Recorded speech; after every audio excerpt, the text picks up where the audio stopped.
Welcome, everybody. Good day or good evening or good morning, depending where you're connecting from, for the end of the second week of the Stronger Together Meet the Scholar initiative of the STR division of the Academy of Management.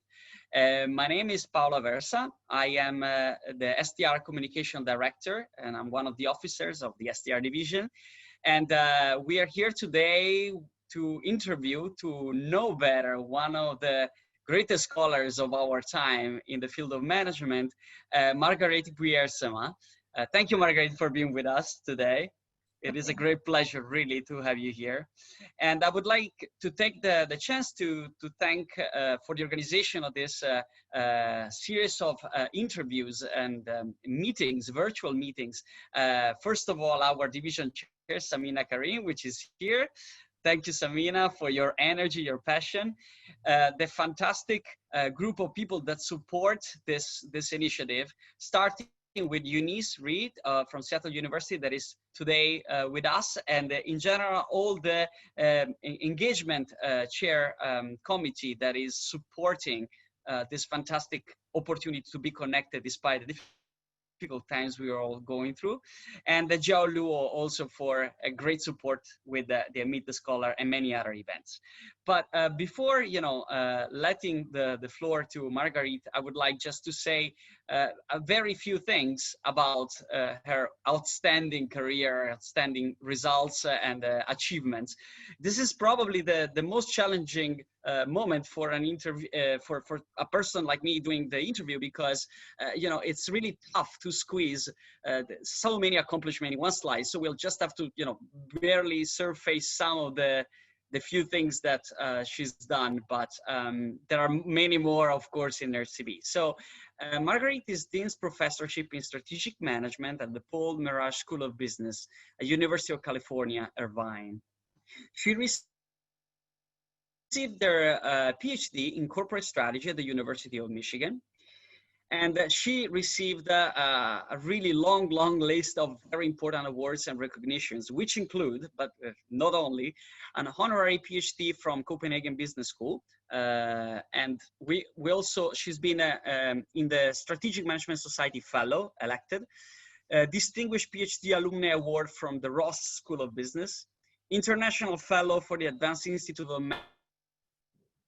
Management Research in the UK, and several research and teaching awards. A really impressive list. Margarethe, going through your CV was really fantastic, seeing how many things you've achieved.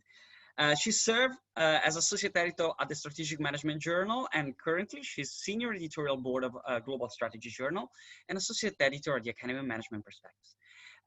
She served on various committees, among which the board of director of the Strategic Management Society, and she was past president of the Corporate Strategy and Governance Group of the Strategic Management Society. She is one of the leading experts globally in corporate strategy and corporate governance. She explores how capital market constituents influence board and executive decision-making. She's really addressed incredibly important topics for today's management, among which the role of gender diversity. She published over 50 articles, and as of this morning, she has more than 11,000 Google Scholar citations. So truly impressive. Margarethe, if I forgot anything, please feel free to add. But this said, the first question we start with, after welcoming you, is if you can please give us your story. What was your path, your journey to decide to do a PhD in management, and later on become an academic. So where does your inspiration come from? Well, it wasn't something that I always had on my mind. I never even thought about a PhD, to be quite honest. I went right from undergraduate to getting an MBA at the University of Michigan.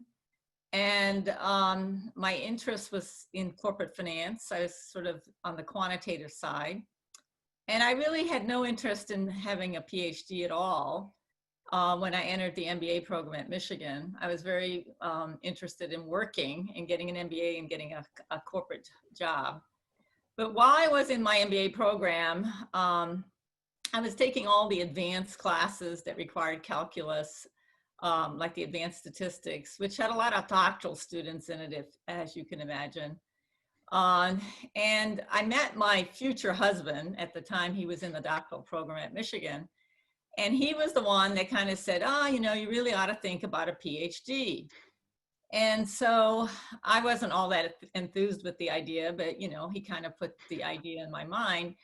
And I was taking all the accounting classes and all the finance classes and pretty much acing everything, which is unusual in accounting. And the head of the accounting department basically talked to me and said, oh, you know, you ought to get a PhD in accounting.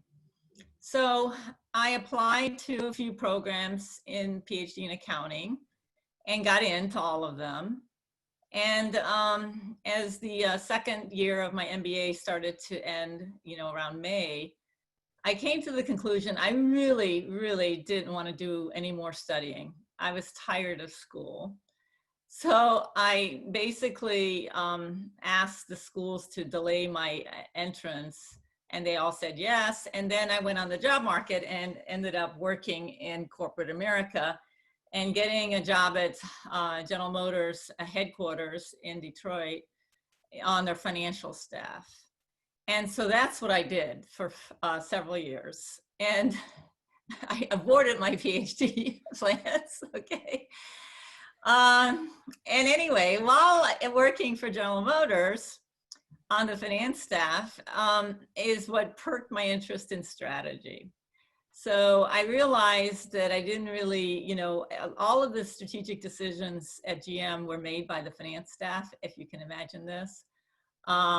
Everything was done by the finance staff. So while I was there, I went through several different positions. And this was in the late 70s when the auto industry was undergoing tremendous upheaval because of the second shock, the oil of the Shah of Iran and then the OPEC had sent, you know, tremors through the economy, but particularly the auto industry because of the cost of oil. And so there were major strategic decisions being made about product line having to downsize and becoming more fuel efficient. All, you know, at the same time, we were also trying to meet EPA requirements in terms of emissions. And all of those decisions were happening at the corporate level, and being on the finance staff, we got very involved with those decisions. The other decision that was being made at the time was General Motors was highly vertically integrated, like the most of any auto company in the world. They made everything. The only thing they didn't really make was the glass and the steel and the tires. But I mean, to give you an idea, they made their own chips, they made their own radios. It's amazing how much they made. And so that's very costly to do at UAW wages. And so the last position I had was in the transfer pricing area. And there were major disputes going on internally because of inflation. The cost of parts were going up, but the car divisions couldn't pass that on in higher prices to the consumer. So what happened is all of the car divisions were in the red, losing money, and all of the parts divisions were positive, in the black. And so this led to a dispute at the executive level, which I had to write the memo for, about how to settle this dispute. And that's, you know, that kind of experience really made me realize how strategy was really the area I was interested in, on solving these kinds of major decisions about vertical integration. In the particular dispute had to do with radios, which were being produced in Kokomo, Indiana, UAW wages, and the lead division for buying radios had gone outside and gotten you know, make-buy, had gotten a buy bid from Panasonic for like half the price of what the radio was, exact same spec radio was being made for in Kokomo, Indiana. So I had to tease this all out. And while it was only a case dealing with the radio and Kokomo, Indiana and the Buick division, it was the case that was being used to test all the make and buys with regards to the supply chain. So it was like the landmark case that was going to settle whether or not we had to buy internally or we could go outside and save money. So needless to say, it was those kind of corporate decision making that I got involved with while at GM, which made me realize that I really didn't want a PhD in accounting. Okay, and so I was doing pretty well at the corporate level. My boss was Jack Smith, who was the CFO at the time, and he eventually became CEO of GM. And my husband was continually kind of nagging me, saying, you know, you really ought to think about going back and getting that PhD, and da-da-da-da-da. And I was like, oh, I really like this corporate life. I like making money. I like having new cars. So it was kind of So we hard. really have to thank him because you became a scholar. Yeah. Okay. And I think what happened at GM is they kept moving me up, and in General Motors, the finance staff is the route to the top. That's where all the CEOs come from. And my next career move was moving to the treasurer's office in New York. And that move did not appeal to me. Living in New York didn't appeal to me when I was 20-some. It doesn't appeal to me today. Okay, it is not a city. It's a city I love to visit. It's a city I would never want to live in. So they said, oh, you got to go and work in the TO's office. And I had been to New York, having to go there on business trips. And so I said, man, I said, of all the places that you're going to send me, this is not really where I want to spend my time. So that kind of propelled me to think, okay, I either have to move to the TO's office or I have to go back and get my PhD. So that was the two pathways I was thinking about. And so I said, well, you know what I'm going to do? I'm going to take a leave of absence and start a doctoral program and see how it is. And if I don't like it, I can always go back. But when I decided to pursue a doctorate, I realized I didn't want to do it in accounting anymore. So at that point, I reapplied into strategy programs. And believe it or not, there weren't that many PhD programs in strategy. And again, I got accepted to the ones I applied to. And I ended up staying in Ann Arbor and going to Michigan. And Michigan's program was fairly new. They'd only had a couple of graduates. And I started the PhD program there, and at the faculty, the strategy department was not a part of the management department. It was separate. It was a strategy department. And I ended up working for Bill Hall, who was on faculty then. And then he left and took an executive job at Cummins Engine. And then he let me work with, he suggested I work with CK Prahalad. So that's how I ended up working with CK. But it was a very difficult PhD program. I would not, I mean, not difficult in the sense of hard, but difficult in the sense of I found it very hard to be a PhD student. I did not enjoy it. I was making more money than the professors were that were in the program at General Motors, for one. So it was a huge financial sacrifice. As I tell people who apply to PhD programs after they have an MBA, it's a negative net present value. It will be for your entire life, okay? But the worst thing was the ego, right? Here I was writing executive memos being signed by the executive vice president, and all of a sudden you're a grunt, indentured servant to the likes of newly minted professors that have never seen a factory floor.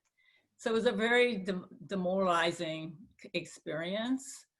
I got along with CK because CK didn't treat people that way, but most of our junior faculty were treated the doctoral students pretty poorly, which, by the way, is just the way I think doctoral students get treated generally. I've discovered that while I was at Michigan. But I persisted, and I wouldn't have probably persisted if it wasn't for my husband constantly reminding me that I should look at the light at the end of the tunnel rather than the tunnel.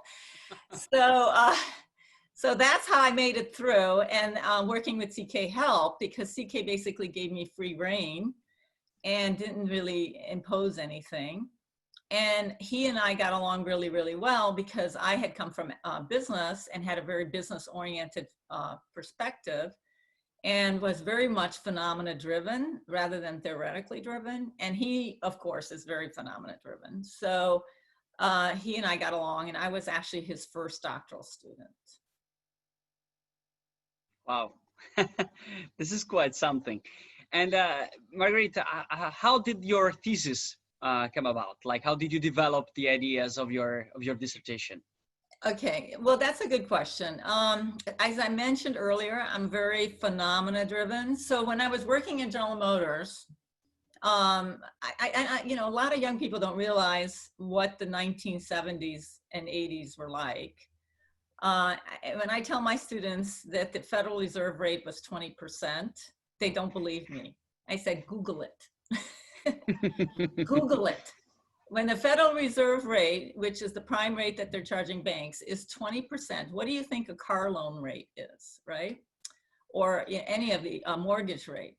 So the economy, the inflation that rippled through the global economy was so immense that it led to a lot of major changes in companies.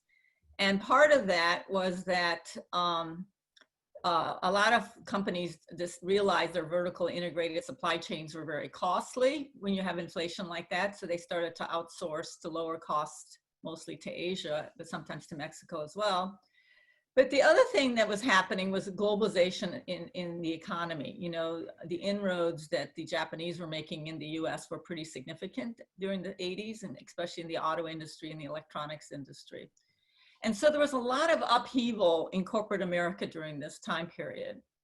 And so I was, you know, saw that this was happening firsthand, you know, in the industry I was in. But, you know, the auto industry is the largest industry in the world. And so it was happening everywhere. It wasn't just the auto industry. It was happening, you name it, anything that was being manufactured was undergoing upheaval. So I realized that companies were really what I would call restructuring to deal with the high cost of it due to inflation, which was all due to energy prices. So what was happening is companies were basically looking at their business portfolios and realizing that they were too vertically integrated and that they were in businesses that they shouldn't be in. And so there was a lot of getting rid of assets that they had in their portfolios, you know, re-examining their business portfolios. At the same time, you know, not quite at the same time, but the period of the 1980s, starting in the mid 80s, we had the first incidents of what we would call the capital market, you know, where raters started to go after companies that were not maximizing shareholder value. So we had what we call a market for corporate control. So I wanted to examine what was happening from a restructuring standpoint. We all had to read Rommel's thesis in our PhD program, and he had looked at diversification. And what I was witnessing was the reverse, which was getting rid of things and focusing rather than diversifying. So I wanted to look at what I called strategic reorientation or redirection. And that's what my dissertation was. And back then we had a dissertation, not papers. So I wanted to see what was going on in the corporate portfolios. So I basically took a random sample of the Fortune 1000 and examined their corporate portfolios from 1973 to 1980. Because I started my doctoral program in 1980. So I examined what was going on in their corporate portfolio. And I had an economic perspective because I had, like I said, a strong quant background. Plus, I took all the PhD classes in econ at Michigan. So I was looking at your typical sort of model where you would say economic factors are driving restructuring. But back then, there was no such thing as CompuStat data. You literally had to go into the library and with a microfiche reader and look at the SEC filings and hand code what was going on with the portfolio data. The only thing that was electronic was the actual performance data, like return on assets, but things like lines of business, you would have to hand code. So when I was doing that on 200 firms over an 8-year period, I also started to observe something that I hadn't theorized about, but seeing this, you know, was sort of from the data, it came from the data, was that there wasn't just upheaval in the portfolios of these companies, but there was a lot of upheaval in the executive suite. So I started to code that data as well. And it wasn't, you know, when I did my proposal defense, I didn't have it as one of my explanatory variables, and I hadn't really theorized about it.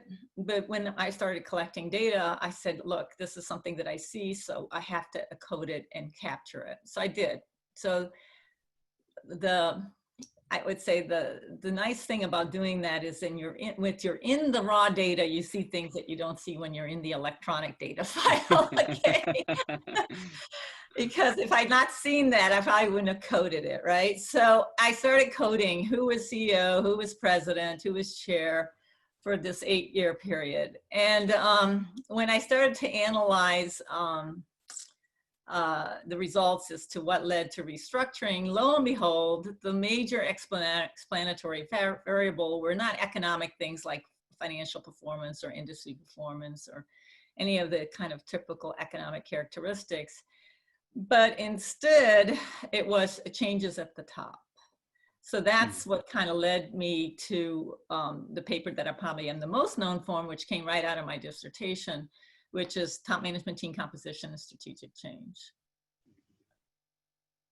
Fantastic. That's super, super interesting. It looks like a lot of work back at the time, you know, hand code all this data, and probably something that if told to a PhD today, they would probably go crazy just to the idea of having to hand code anything.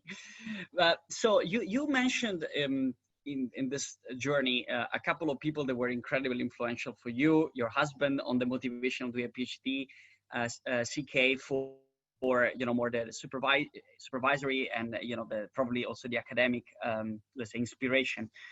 What are the people that have inspired you the most, either for good or bad terms? You know, there's some of the people before you in other interviews also mentioned, without mentioning name, oh, you know, this experience, this negative experience really made me understand I hate to do things in a different way. So what were the people or the cathartic moment that really inspired you? Well, I can't really, you know, my husband is the one that's responsible for me being an academic. There's no question, because after that first year of my doctoral student, I was ready to go back to General Motors. Okay. I mean, it was not an easy road. The doctoral students I was with, the group that we were with was really high caliber. Harbir Singh, who's at Wharton, Gary Hansen, who went to University of Washington, and Rajan Kamath, also who went to University of Washington. So there were 4 of us. Harbir was 2 years ahead, but we were the first group of doctoral students. And we kind of mutually supported each other because all of us got treated like dirt, okay?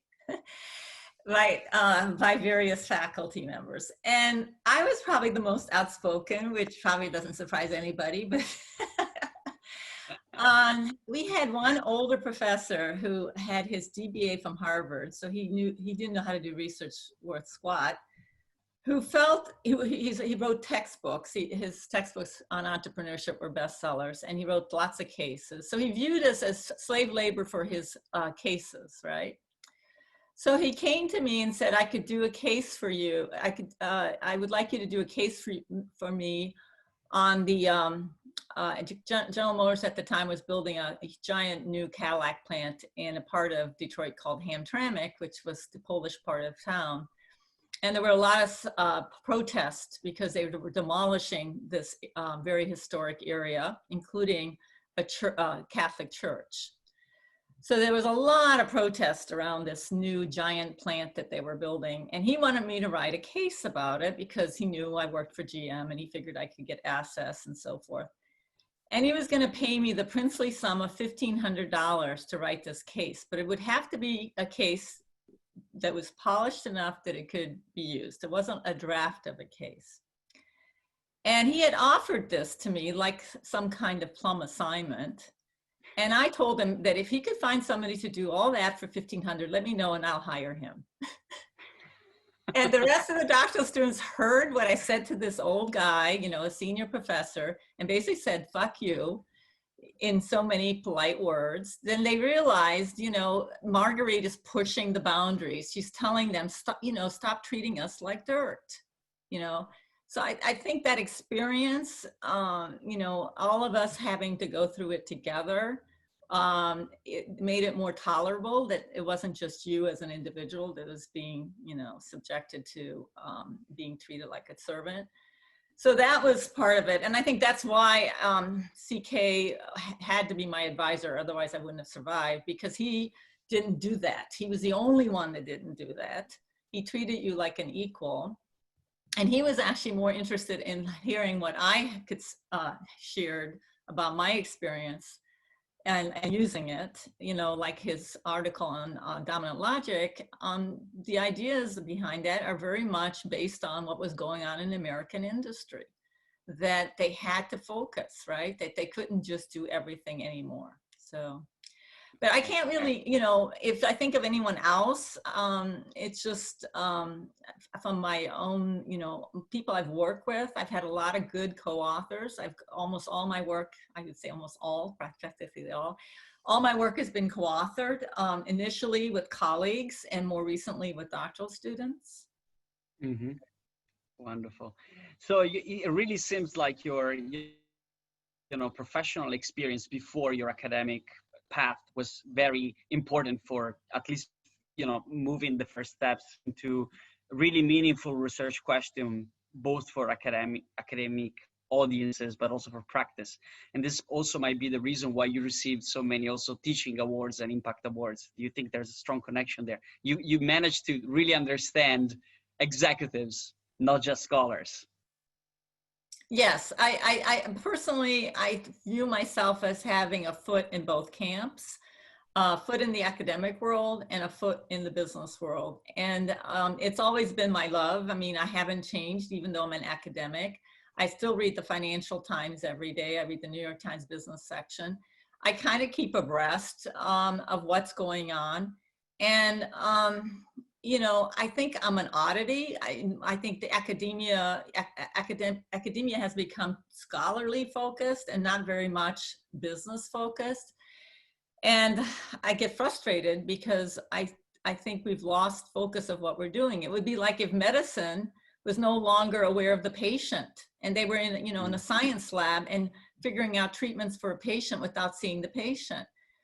No one in their right mind would imagine that medical schools shouldn't have patients as part of the education. And yet that's exactly what's happening in business education. And everything is becoming theory driven. And you know, a lot of times, I mean, I served as AE at SMJ for almost 10 years and as reviewer before that and reviewer for the other journals. And you see these papers and people are writing about something and they know nothing about the phenomena they're writing about.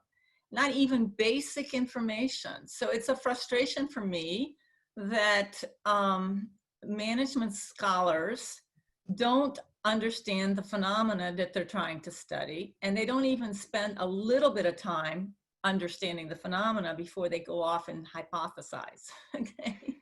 Because a lot of this stuff is just not useful as a result. It's not really applicable. It doesn't really make sense, right? And in my area, especially corporate governance, it's very practice oriented. There aren't any stellar theories in the corporate governance area. I mean, agency theory has been around forever, but other than that, what theory can you point to that says this is, you know, a way to understand what goes on in boardrooms, or this is a way to understand what happens at the executive suite? So, you know, part of it is really, you know, you need to understand what it is that you're studying before you start theorizing about it. Wonderful. So moving a bit, you know, forward. So your first academic appointment after your PhD, and you know, leaving the struggle of a junior academic. How did you cope with that, and what kind of advice do you have for people who are in that condition now? You know, probably in different, you know, in a different time with different pressures and different priorities, maybe. Well, I don't think I can relate to what people today have to deal with, right? It's a completely different market. Today, it's very hard to get a good job, and you have to have an A-journal pub almost to even get an interview. I really pity the junior people that are finishing doctoral programs and trying to get a job. It's so competitive. And I tell my doctoral students, you're not going to even get an interview unless you have something on your vita. When I graduated, the norm was having nothing on your vita, not even a working paper, because you were doing this giant dissertation, right? And it was very, very unusual to have any publications on your vita in the strategy domain. When I was on the market, the top person on the market was a guy named Jim Robbins, and he had a solo authored ASQ. He was such an oddity for having a solo authored ASQ that he had an interview at all the top business schools and had offers from all of them, including Stanford. So just to give you an idea of how odd it was to have a publication that you stood out. So when I graduated, I was getting plenty of interviews and plenty of job offers. It wasn't at all like what you have today where you really, it's a competitive marketplace. And so it wasn't that difficult to get a job. The bigger difficulty was probably getting tenure. Getting a job was not the problem. Getting tenure, of course, is a different issue. At the same time that I was on the job market, and I was on the job market for 2 years because my husband and I had this dual career situation, which created a situation where we didn't get an optimal result, so we had to do this twice. But in any case, I was determined to live in California was the part of the problem. If I would have been happy in the Midwest, we would have both had professorships at Indiana, but that didn't happen. But anyway, so the other aspect of getting, a job is making it and getting tenure. And so the year that I went on the job market, Northwestern terminated all their strategy faculty. Stanford terminated their strategy faculty. There were a couple other schools in that basically, no, I don't know if you know what Northwestern did. They abolished the strategy department. Did you know that? No, yeah, they literally abolished it. I forget who the guy was. I interviewed with them at Academy. They were hiring, and the next thing I know is the department is abolished. They didn't even interview anyone. The econ group, the game theory group, took over strategy at Northwestern, and at Stanford they hired business consultants to teach. Okay, so anyway, so at the same time that the market was rich to get jobs, there were these very high-profile schools that were saying that strategy is not a discipline, and we're abolishing it because there are no theoretical roots. And people don't realize there was actually this big validity issue with strategy. Are we really a discipline or are we just a practice? Because a lot of places, the people who taught the core strategy class, what we would call the business policy class back then, were people from business, not academics, because there were no trained academicians really in the field. So anyway, so getting tenure wasn't so much an issue of having 5 publications, 8 publications, or whatever it was you needed, but it was whether or not your institution was going to actually say that strategy was a discipline. So you were like being held up as a test of, is this a theoretical discipline that we should actually tenure in? And that's what these struggles were at Stanford and at Northwestern. The people that were up for tenure had plenty of publications, but the issue was they didn't want to recognize the field. And Northwestern still doesn't really have a strategy department. If you look at where Ed Zajac is, he's in the OB management group, right? The strategy group at Northwestern is still a game theory group. So there's this issue, which I think now is resolved, but you still have schools that don't fully recognize strategy as a discipline and want to have what I would call social science roots. So you have to do work in sociology or economics or psychology, but doing work strictly in what we would call strategy is insufficient to be considered worthy of tenure or whatever. Yeah, totally. Wow, must have been a very, very different time.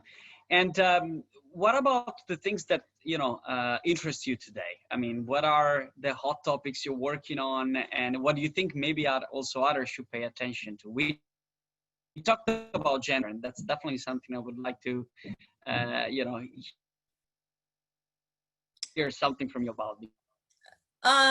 Well, it's a very important topic, but in general, what teases your interest?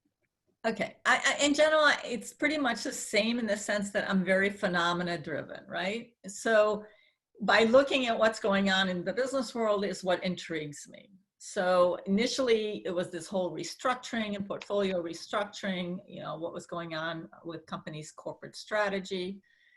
And then understanding it from the executive level. Then the period of the 1980s, we saw all this CEO turnover going on. So I started studying CEO succession. I started working with an international trade economist, and we started to look at what was going on in the US with regards to the overall corporate portfolios and seeing how globalization and foreign competition were influencing restructuring.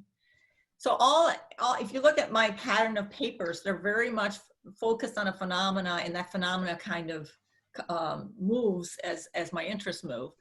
So what I have become more and more interested in is really corporate governance, and particularly the board.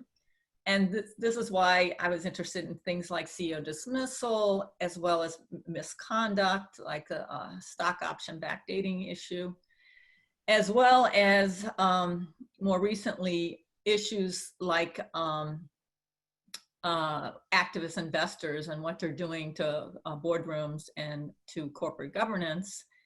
And then also this issue of board gender diversity, which is a study I'm doing with Louise Morse. It's a study we've done, but we're trying to find a home for it, is the better way to describe it.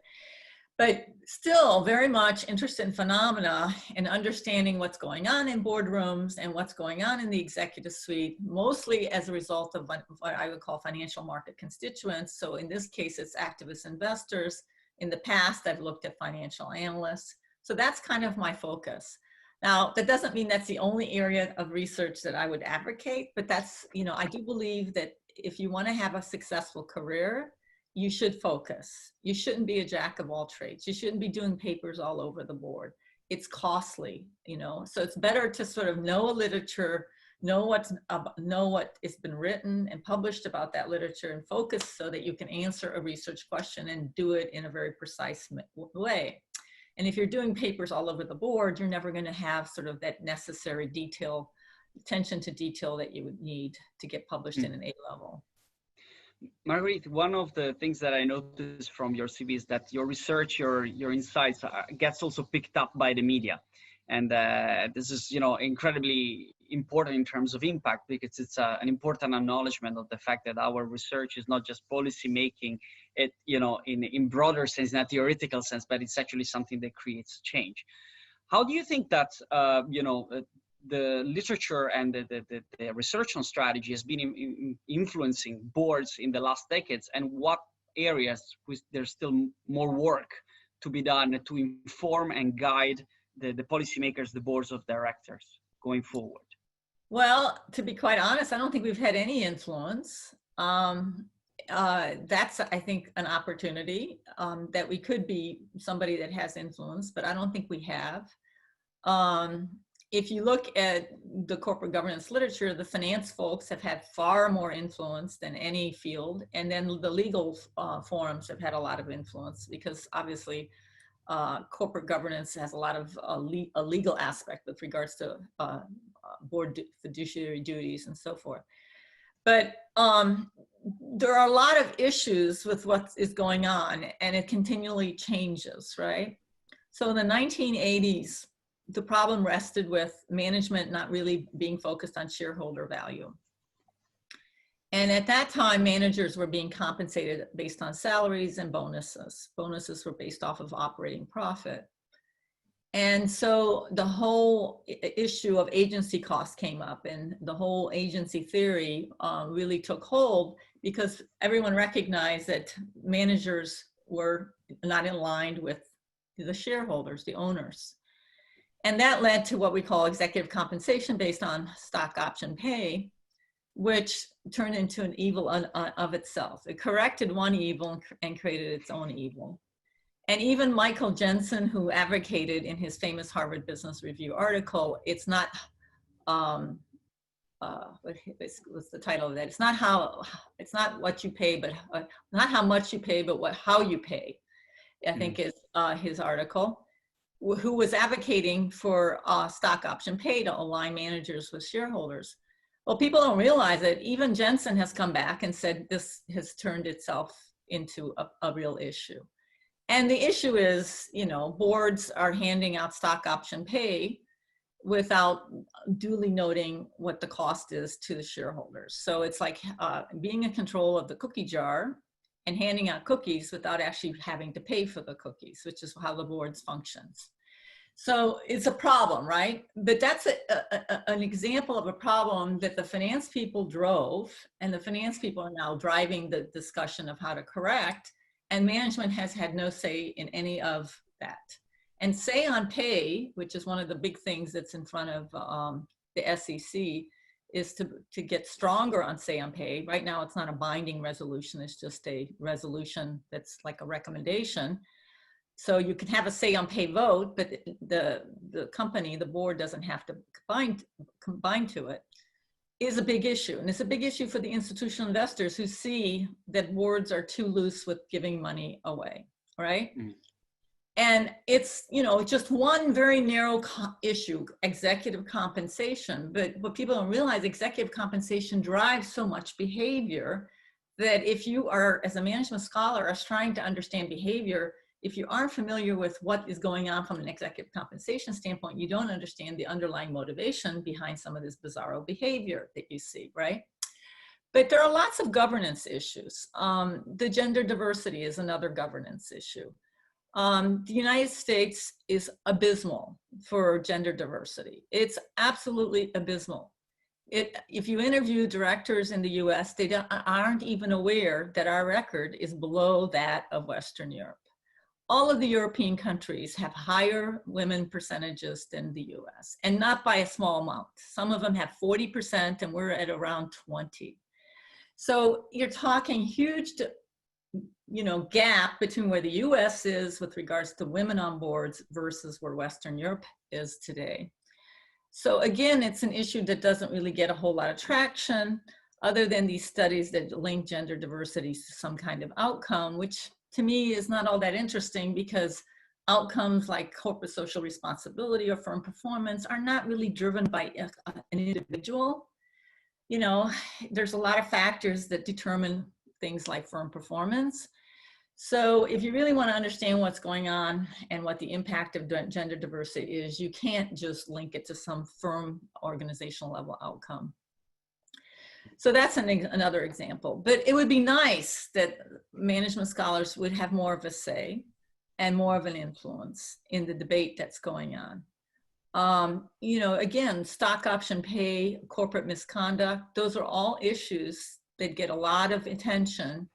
And the drivers of both of those issues have been our finance and accounting colleagues, not the management scholars. Okay, well, thank you very much. As we're getting towards the end of the first hour,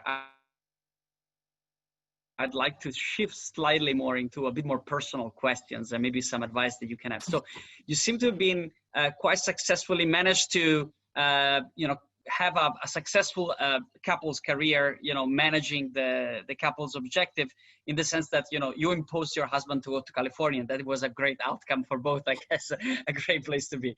But jokes apart, for people that are managing, especially in the first phases of their life where maybe their contractual power is not that strong, dual careers, what would be your advice also in terms of, you know, balancing the pressure for professional performance and, you know, private life? Yeah, as I said, the nature of the market is so different, right? It's so competitive to get a job, and I think it's equally competitive to get tenure. And it's not that the number of publications has risen dramatically. It's still about the same, I think. In most schools, they want to see 5 age-level publications. And then, of course, you have other schools that want to see a lot more than that, but whatever. I think the issue why it's more difficult is that it's more competitive to get a publication. So that's where the competition lies. It's not the number of publications, it's getting the publication. So if you look at the premier journal outlets, at the time that I graduated from the PhD program, it was only really ASQ, AMJ, AMR, and SMJ, and that was it. Those were the four. Journal Management Study was a B-level journal. Journal Management was a C-level journal at the time I graduated. So now, if we look at today, what we think of as A-level journals, the only journal that we would probably add to that list would be Org Science.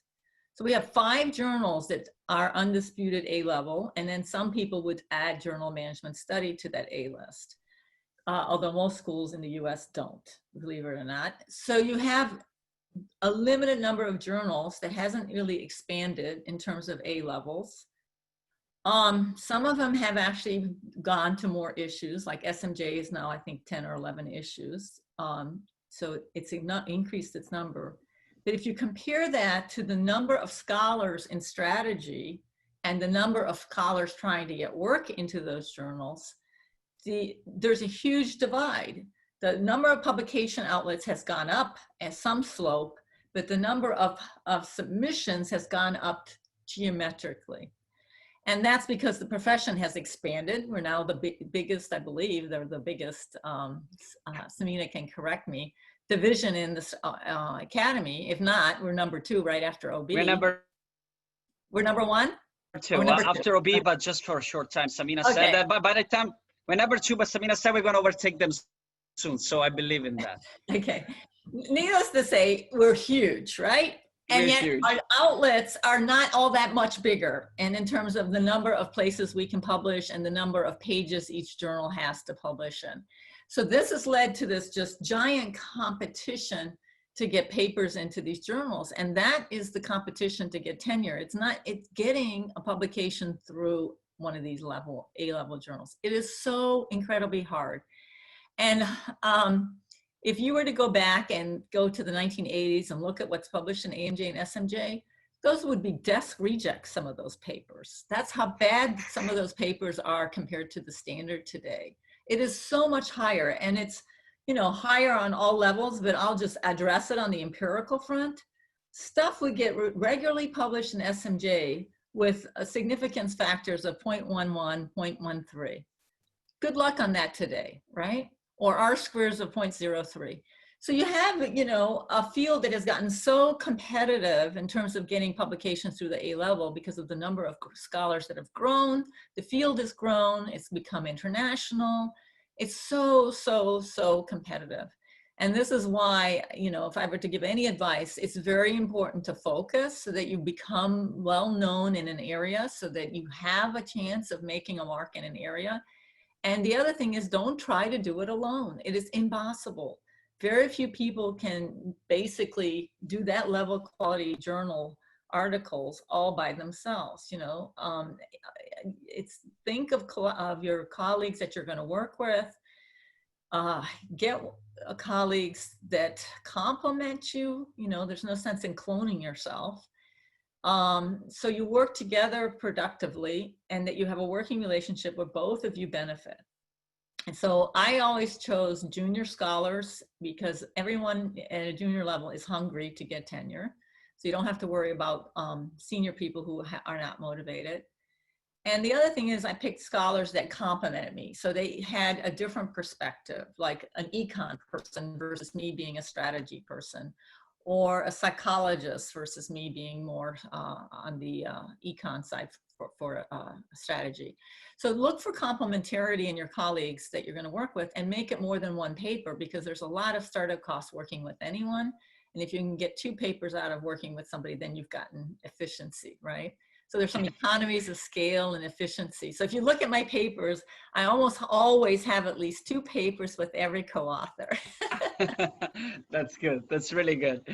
When I don't know if you get any free time when you don't publish paper, manage journals, win awards and so on, but in your free time, what do you like doing? And what is your, let's say, what gives you peace of mind, relaxation, energy? Well, people will call me a workaholic, first of all, I have to say. I pretty much work 7 days a week. I find it, I don't find work, you know, tedious. I don't find it uninteresting. So I think that's one of the things about the profession is I enjoy it. And I'd rather, you know, take care of things as they come in than have things pile up on my desk. So I tried to do that. But in terms of what I find relaxing and enjoying aside from work, I enjoy traveling. I really enjoy meeting people and going to giving talks at universities and meeting junior scholars and talking to them about their work. I really, really enjoy that a lot. I like giving, you know, feedback to people on papers and helping them with their papers. I'm pretty good at framing papers. I think that has something to do with the fact that I can kind of see the bigger picture, so I can help frame what the motivation for a paper might be. So I really enjoy that. And while I'm traveling, so sort of an academic connection to the travel, but then I also travel and do other things besides the visit to the university. Okay. And so I try to combine pleasure with my profession. And as Samina probably knows, I'm a big foodie. Okay. So whenever I go anywhere, I plan where I'm going to eat like months in advance. You know, those things I enjoy. On a day-to-day basis, the kind of things that I like is I like the peace and quiet in the morning and having my coffee and reading the New York Times and the Financial Times. I enjoy that moment in the day. Probably the highlight of the day is the morning having coffee. And then at the end of the day, I equally enjoy sort of decompressing and catching up. And so that's kind of me, you know. That's why where I live is important, because I like being able to just go outside and have my coffee, or go outside in the evening and have a glass of wine. I enjoy having the ability to just go outside and enjoy where I'm at, and not having, you know, not being cooped up. This is why New York would never match with me. Okay. I'm a Californian through and through. It had to be California. It had to be California. Totally, totally. Fantastic. So I think at this point we can, before moving to the Q&A part, we should take a group picture, right? Samina, will you take the screenshot for us? Sure. First, I like to say, if you're dressed appropriately from the waist up, if you could show your video, that would be great, because I think it always adds to the session to be able to see everyone's faces for this photo. So I'll give everybody a few seconds to, if you could show your video, that would be great. I see a lot of very nicely dressed people, at least from the waist up. So it's going to be a decent picture. Exactly. All right. And so what I'll do is I'll count to 3. So if everyone could look at the camera, and I'll count to 3 and then say cheese. Okay. So 1, 2, 3, cheese. Cheese. Super. I think we got a good picture. Fantastic. Thank you very much, Samina. This will go in our Twitter channel, and definitely will also have it with the video when we post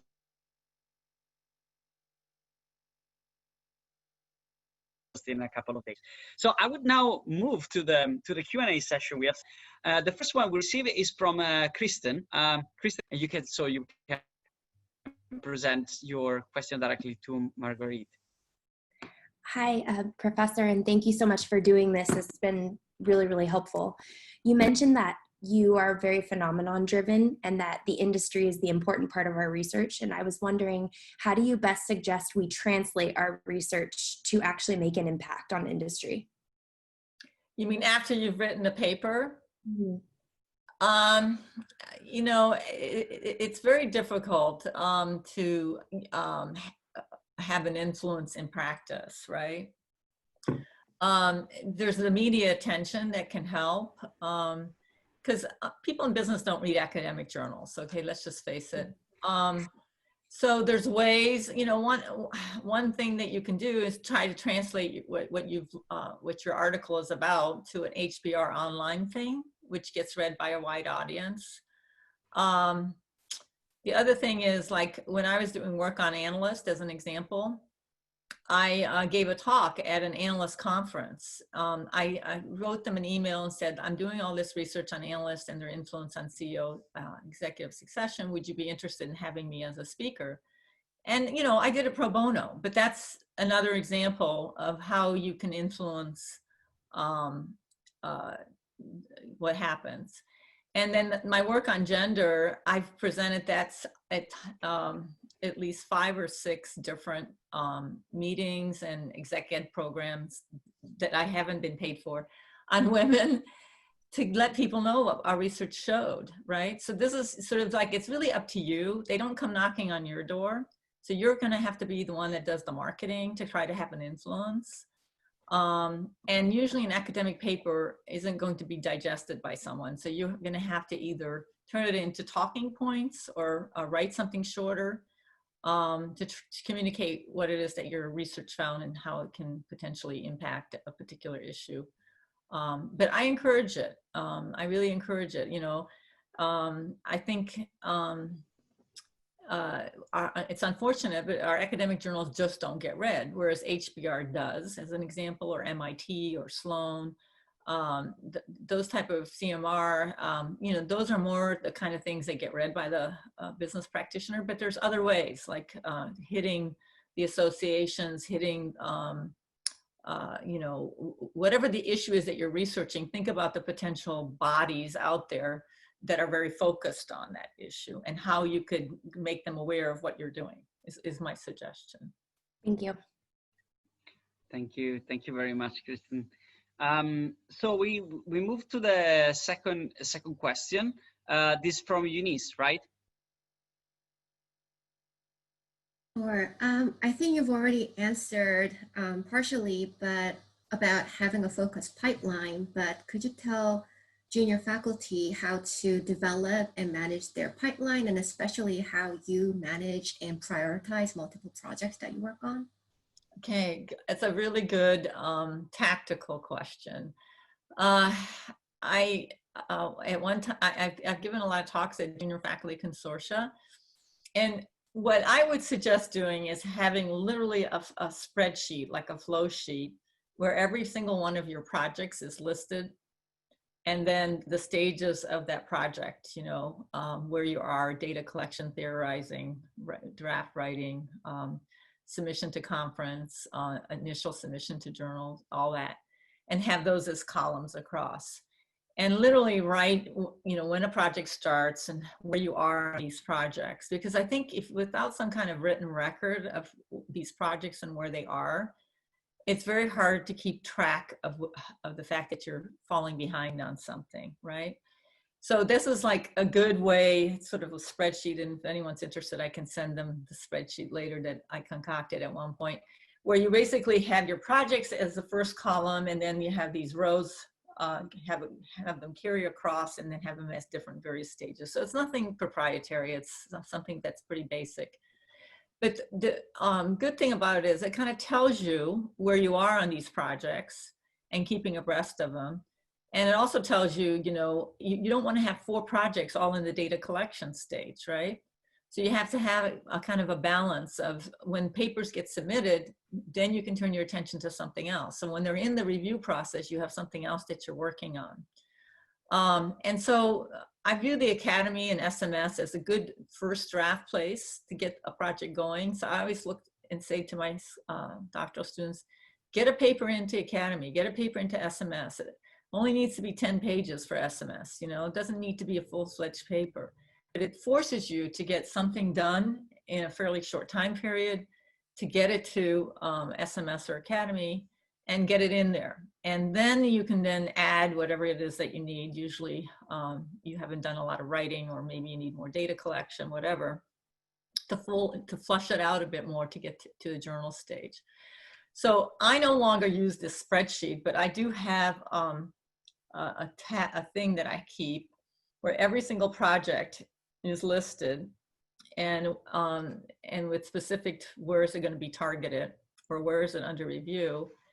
And then I keep tabs of everything of that project. So to be submitted to Academy of Management 2020. And then after it gets submitted, accepted at Academy Management, to submit to whatever SMJ, AMJ by such and such. I have the goal on there so that I know what I'm trying to do and keep track of it. And so I can look at, like, for instance, my recent SMJ on hedge funds, and I can see This is when I started it. This was the first Academy presentation. This was when I presented it at SMS. This is when I submitted it to SMJ. This is when it got the R&R. This is when we send it back. So I have this like list. I know where we are on this paper, and I can look back and see how long it's taken. It's taken way too long usually, okay? But it's a good way of keeping track of projects and then making sure that you recognize that you have these projects. Now, I'm not recommending 8 or 9 projects, okay? So I know some people have that, but I think, you know, if you have more than 4 ongoing projects, you probably have your plate full. So, you know, you have the 3 papers that came out of your dissertation. Hopefully all 3 are something that you can move forward. And that's what your focus should be the first year or so. And then, you know, if you worked with other people in other projects while you're in your doctoral program, you should continue to do so. And if not, try to develop co-authorships when you get out so that you can develop new projects, and hopefully new projects that are either closely aligned with what you're doing or something that's not too far-fetched from what you're doing. Thank you, Margarethe. Okay, so we have a question from Razvan. Hi, Margarethe. It's nice Hi. to see you again. You might have answered at least partially this question about collaborators. I was wondering, you know, for yourself, what are attributes that are important when considering collaborators? And then on the other side, thinking of PhD students and junior faculty, what would be your advice when themselves search for co-authors? That's a good question. What do you look for in collaborators? They have to be smart. They have to be well-trained, right? You don't want somebody less than quality than you yourself. Otherwise, you're going to be carrying them. And I've seen junior faculty work with collaborators that they're carrying. And the one thing you cannot afford as a junior faculty is to carry someone else. That is you will drown. They call it a double drowning, right? So you need to have people that are as capable or as good as you are, because otherwise you're going to be carrying them. And what do I mean by carrying them? Well, they might be smart, but they're not motivated and they're not turning things around. Maybe they don't have an academic job that has the same pressures for publishing, and therefore they're not as motivated, or maybe they just don't have the motivation internally or whatever. You can't afford to have those kind of co-authors. They will drown you. You'll be waiting on them and you'll do 80 to 90% of the work and you'll still have a co-author on the paper. So you have to find someone that is going to be willing to put in as much effort as you are and that has the capabilities, so that you're not carrying that person and they're likewise not carrying you. And that can be a very productive collaboration. Now, everyone has different work habits. Usually when you're working with somebody on a paper, the nice thing is when you dump it to them, the paper's off your desk and you can work on another paper while they're doing their part. Because it's kind of hard to work on the paper simultaneously.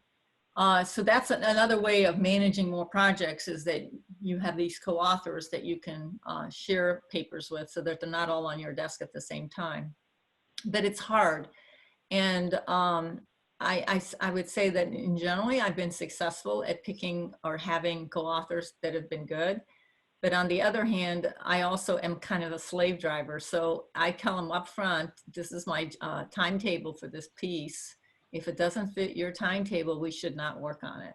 So I let them know up front that I want to get like an academy submission by X or a journal submission by X, so that they realize they have to make room for that paper in their time schedule. And if they're not motivated to do that, then find a different co-author to do it with, or rationalize that you're willing to submit to their time calendar, because things always take longer than what your ambition will be. So you can say you're going to get this by such and such, and you can always push it back. So you have to realize that whatever target you put is probably not the realistic target.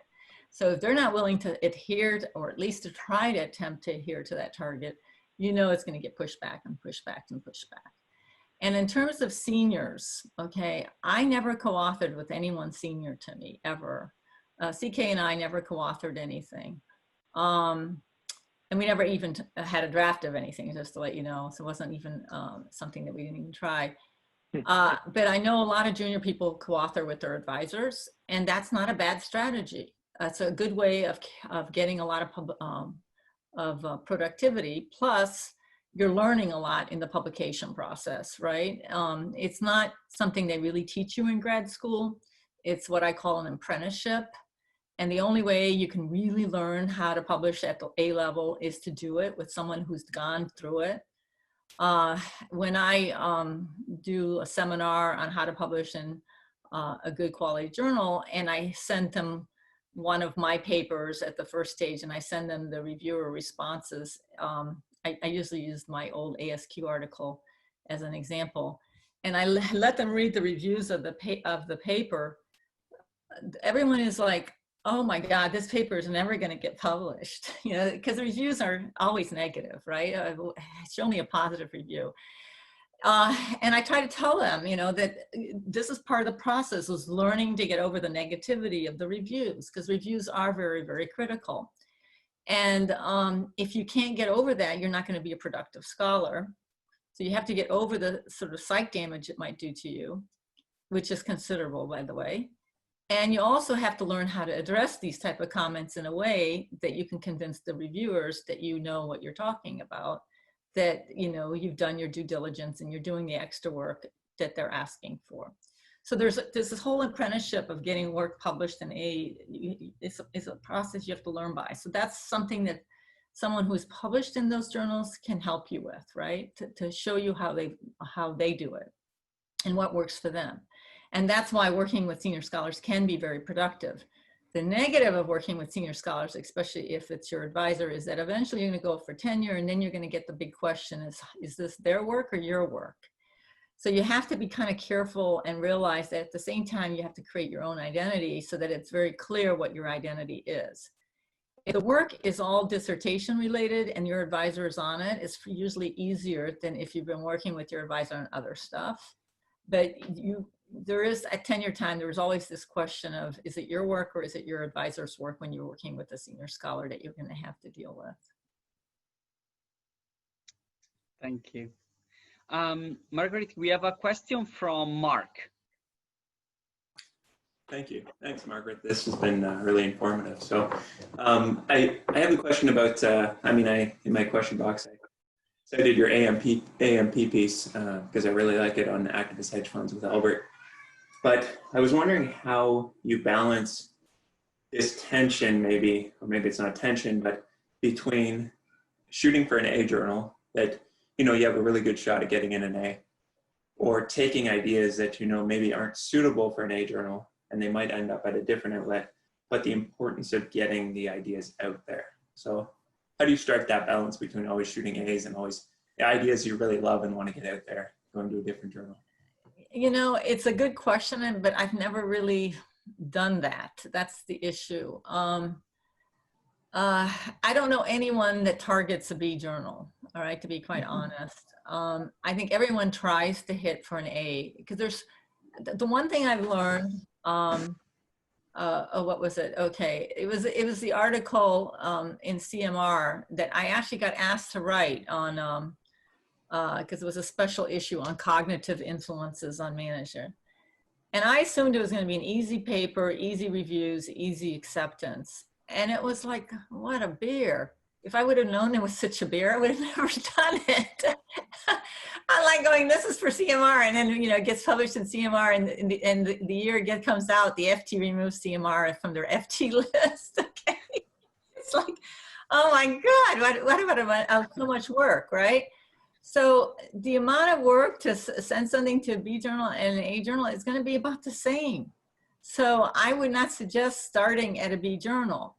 I would always suggest starting at an A. Now, there are some things that are going to make it impossible to publish at an A. Like if you have data that is just not strong, you're going to have a really hard time getting published at A. And then you might want to think, okay, I've already done this. I've already collected the data. I've already analyzed it. The data is not all that strong, so it's probably not going to make it at an A. But I always start with, if the data isn't very strong, then I'm dropping the project, because if I can't get good data, I don't want to do the project, right? So I kind of think about the data before I start making it a project. But if your idea is like, you use my AMP paper about hedge funds, that kind of paper in AMP is not a paper that you would write for any other journal. AMP is kind of an unusual outlet, like AME Learning and some other outlets.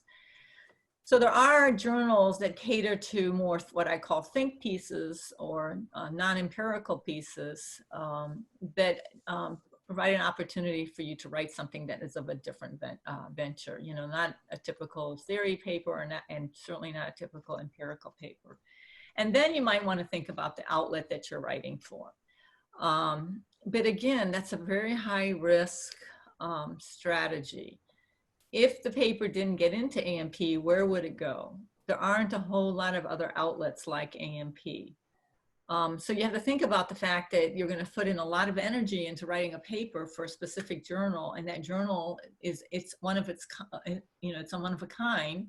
So there's not another journal to send it to. Whereas if you have an empirical piece and it gets rejected at SMJ, then you've got a Journal of Management Study or Journal of Management. You know, you've got two journals that you can start thinking of immediately, and maybe even Org Science, where you could try to float that piece. Whereas if it gets rejected at AMP, I have no idea where you would even send the paper. I don't know other journals like AMP, for instance. And ditto for AMR. So AMR is a good example. I've never published there. I've gone on the record and say I don't really read it, and I got admonished for saying this. I don't know why. I thought we had freedom of speech and we could say things like, I don't really read this journal, okay? It's like I don't read ASQ, okay? I'll be honest, I don't read either of them. Why not? They don't really do a lot of work in my area. And when they do, I know the article and I look at it. But if you write a paper for AMR, which I did once with the co-author, and it gets rejected, tell me, where are you gonna go? You've put in a tremendous amount of effort, and if it doesn't get published there, where are you gonna send this paper?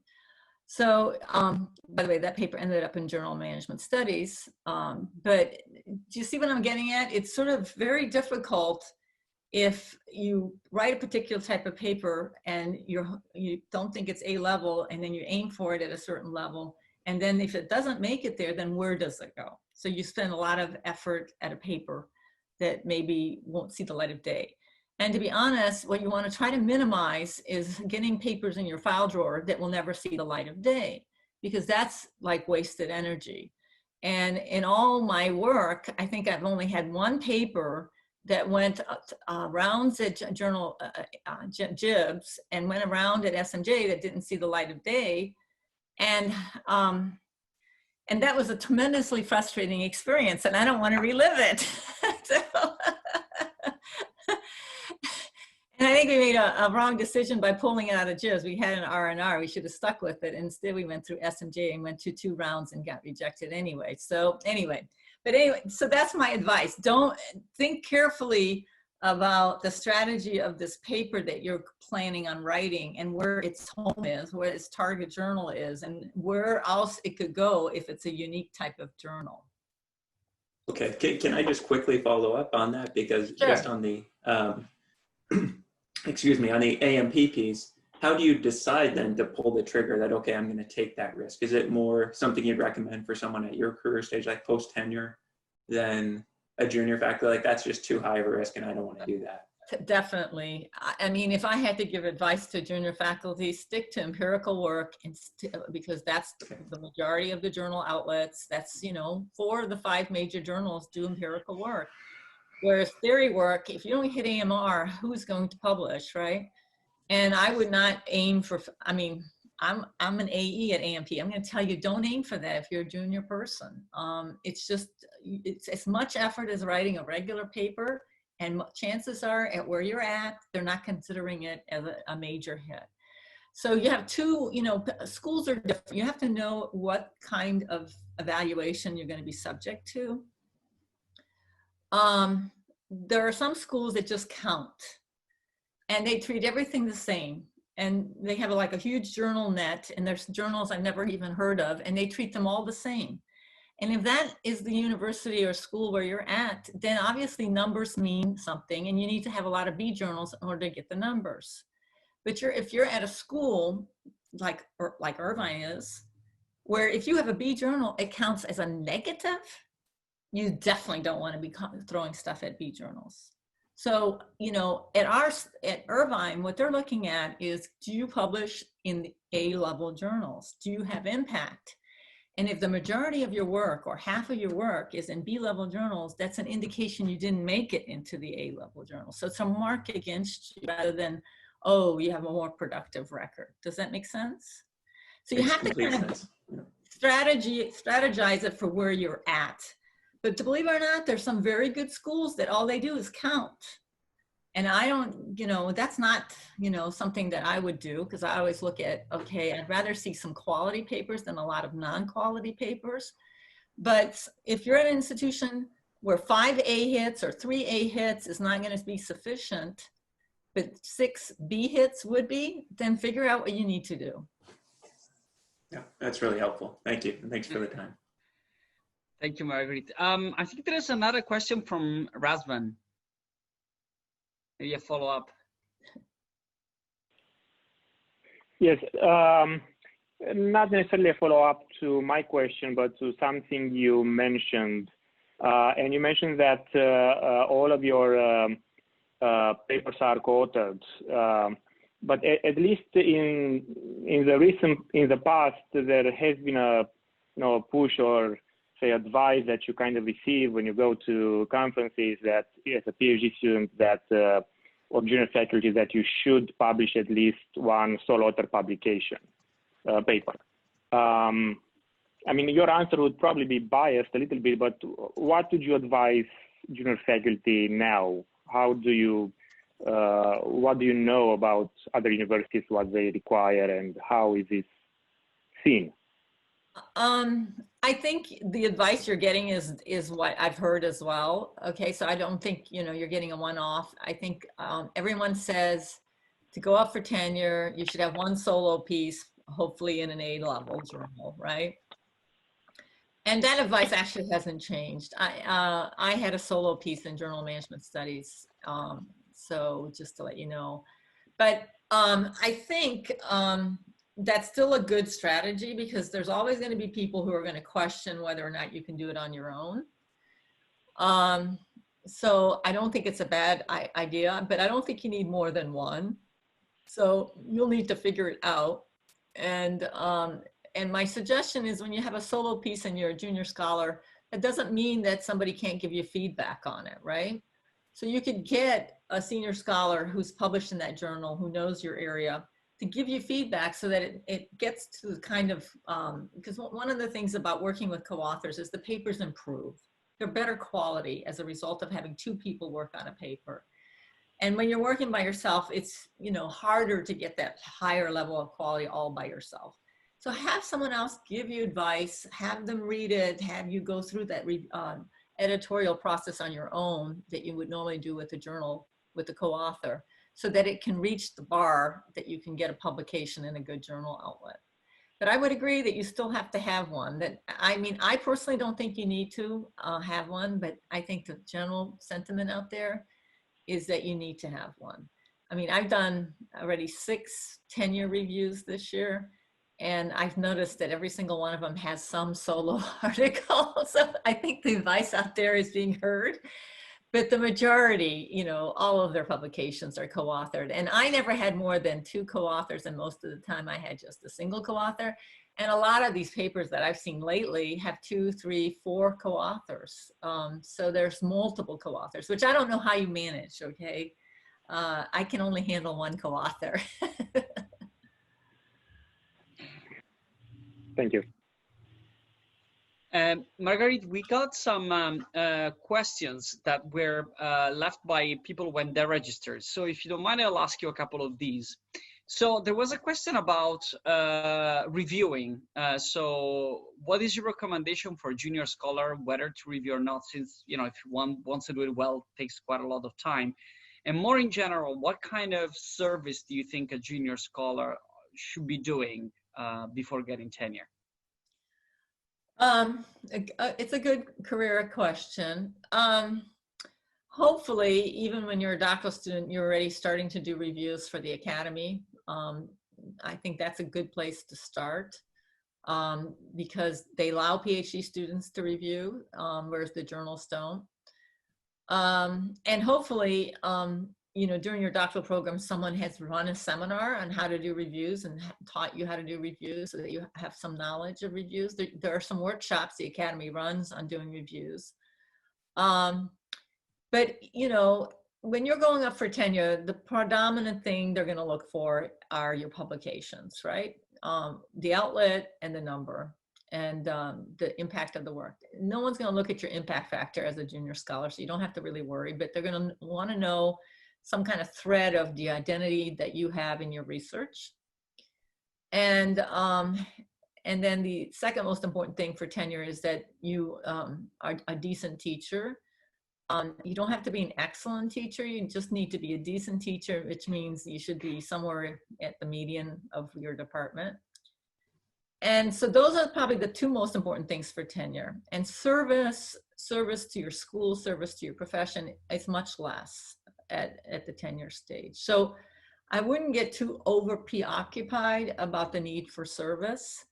I think you need to be a member of your Academy of Management and if you're a strategy scholar, SMS, and you should try to submit stuff to both conferences to show that you're actively participating in those conferences.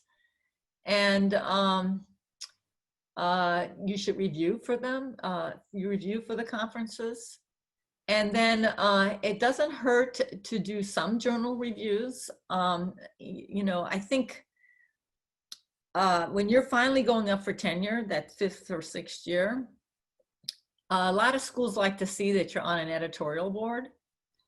And so just one editorial board. I don't think they need to see more than that, but they'd like to see that you got invited to an editorial board, because what that shows is you have standing in the field. You're recognized by colleagues. And you can't get invited to a review board without having reviewed at the journal. So you have to figure out which journal you want to maybe target to try to join their editorial board, and then start doing reviews there, because now everything is kind of automated, meaning it's Manuscript Central. And no one is going to be invited to be on its editorial board that hasn't done at least 6 reviews for them. So you have to do at least 6 reviews for a journal before you're going to be considered to be on the editorial board. So for instance, if you want to be on the editorial board of SMJ, then find some people that are AEs at that journal, and God knows they have a lot of AEs now, 25 or so. So find some AEs that are covering your area. So like from governance, my AEs would be Jerry McNamara, Emily Feldman, Anthea Zong, and say to them, look, I'd be willing to do reviews for you. Here's my area of expertise. Then they'll assign you to some papers, and that way you get into Manuscript Central and you'll start becoming part of the review profile of the non-SMJ board members. But that's how you get into the system, right? Is you need to get into the system in order to do reviews. And once you've done 6 reviews in Manuscript Central, then there's a good chance that you're going to be invited to be on the board. But I have to say that this doesn't happen automatically, as most of you know. To even get on the editorial board, somebody probably will have to suggest that you join the editorial board. So that's why you have to have this sort of relationship with an AE that maybe sends papers your way. And then once you've done some paper reviews for them, then they can suggest that you should be considered. But at SMJ, what I understand, the process is now automatic, that once you've done 6 reviews, they calibrate and see how because all these reviews are evaluated by the AE, and they calibrate how the quality of your reviews, and if your reviews are good, you're supposedly automatically considered for the editorial board, which I think is why SMJ's editorial board is so huge, is because the system is automatic, whereas before it was very much somebody having to lobby on your behalf. But going back to my earlier comment, you have to realize that most people are not on editorial boards when they go up for tenure. So view it as something that you would like to get, but focus on one journal. be it Journal of Management, Journal of Management Studies, whatever journal that you want to kind of where you publish. Because most likely if you've published there, you are going to be considered to be an automatic reviewer there anyway, because you go into the review database. So try to focus it. So don't do 20 reviews for 5 journals. Try to do less reviews and specific to a journal. Does that make sense? So you get some traction at a particular journal so you can join the editorial board, because ultimately that's what's important, is to show that you've done reviews for Academy, done reviews in the profession, but that you're also doing reviews for at least one journal, and you're hopefully getting an editorial board membership out of this at some point. But it's a good question. I think you've got to be careful. Reviewing is very time consuming. And if you do too many of them, it's time away from research. So you need to limit yourself and say, I'm only going to do the Academy reviews and maybe 10 paper reviews during the year.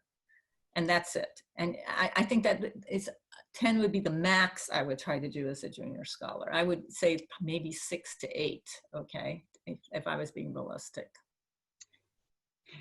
Thank you very much. I think Samina had a couple of questions also that she wanted to ask. Samina, are you there? Sure.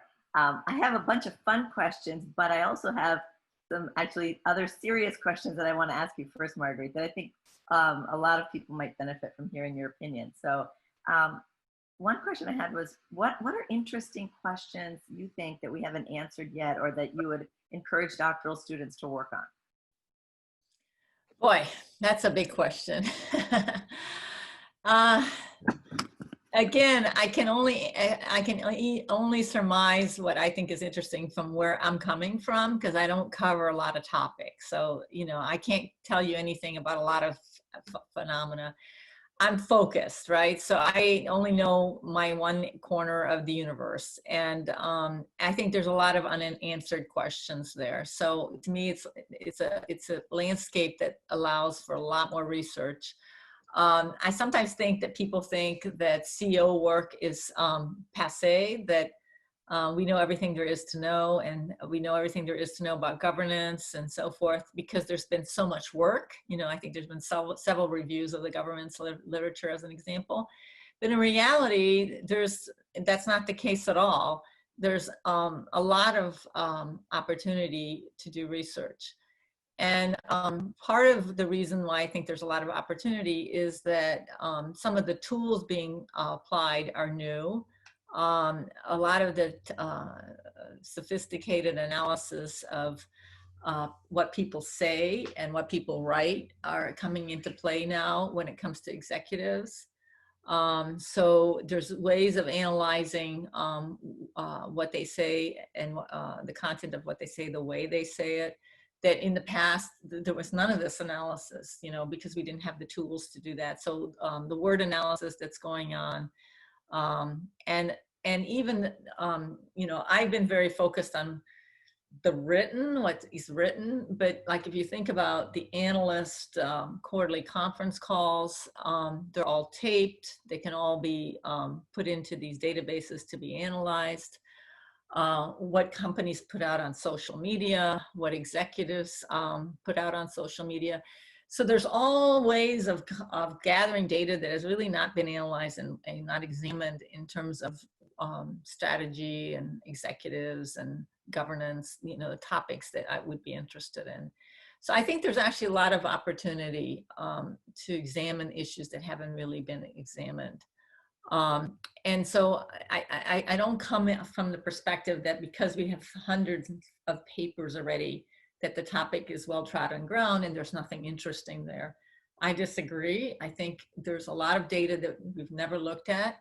And there's also a lot of theories that have not really had a lot of traction that people are starting to examine. So from a governance standpoint, you know, agency theory has been the dominant paradigm. And Westphal and Zajac kind of opened up and said, look, there's a behavioral perspective as well. And the behavioral perspective has also taken root in economics. And so a lot of the assumptions we made about behaviors are now being challenged, and the behavioral lens coming from both finance as well as in governance, in management, is being increasingly more applied to a governance standpoint in terms of understanding what individual decision-making is about. So to me, there's a lot of interesting data, and there's a lot of interesting theories that open up the landscape of corporate governance and corporate strategy that research of old didn't use. So there's opportunity for scholars to do work in that area that would be new ground. And one of the things that is very evident, whenever you're breaking path and starting something new, you're going to have a bigger impact than if you're doing another empirical study on a merger and acquisition film, and you're the 18th study doing the same thing in a slightly different moderator hypothesis. That's never going to have a major impact.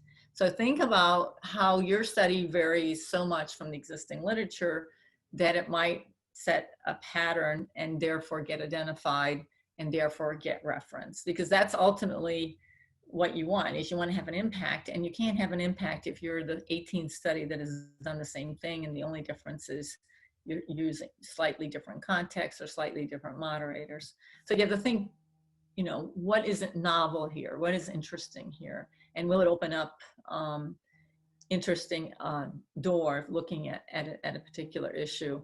That certainly happened. I mean, if you think about, you know, just as a reference point, Don Hambrick was one of our STR scholars as well, right? And his paper with Phyllis Mason on upper echelons in AMR is still today the most heavily cited paper in AMR. And I'm pretty sure it's the most heavily cited paper of any of the management academy journals. I may be wrong, but I'm pretty sure. And you ask yourself why? Well, it opened up a field, right? And it opened up a field that had a huge impact. Well, you know, not everyone can write a paper like that, but I think even when they wrote it, they didn't think it was going to have that kind of impact. But the reason it had an impact is because people followed. And so when you're at the beginning stages of a field, so I think this behavioral perspective is fairly new still, you have a much greater chance of having an impact than doing another agency theory paper. Okay, so in a nutshell, I think there's a lot of potential, and you know, look around and read the literature and see, okay, what would be interesting here? What would be different? So you touched upon this a little, but I'm curious. You mentioned you wrote 6 tenure letters or evaluated 6 cases, and many had solo papers. What do you look for what advice would you give to junior faculty who are about to go up for tenure when you're evaluating external tenure cases? I mean, what advice I would give them as they are ready to go up for tenure, like in that year? Okay. In that year, as they're thinking about, you know, they're going to write a tenure packet and someone will be evaluating it. And so as one who's evaluated many, what do you look for as you're evaluating them? Well, I mean, at that point, the papers are written, right? It's kind of late to publish the work at that phase. The advice I would give the last year, the year you're going up and putting your packet together, is not to get too stressed out. I have never met anyone that isn't stressed out, but I'm just going to tell you, try not to get stressed out. At some point, it's going to be beyond your control, i.e. when you give the packet to your administrators and they deal with it, it's out of your control.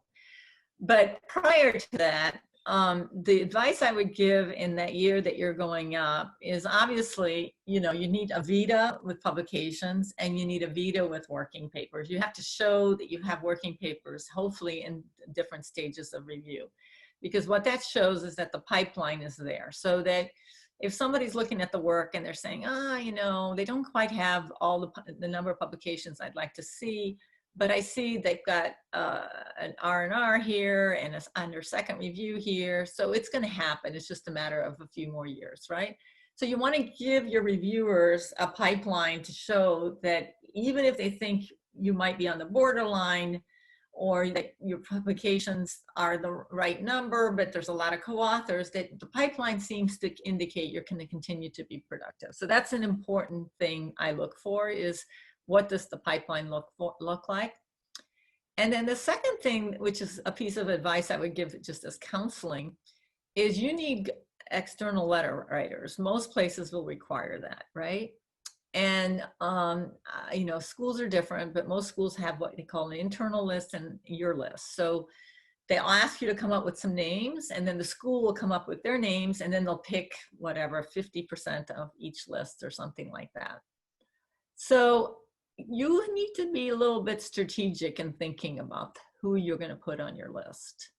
And I don't think a lot of people think that way when they think about letter writers. So there are going to be some obvious choices of letter writers for your case based on your subject matter.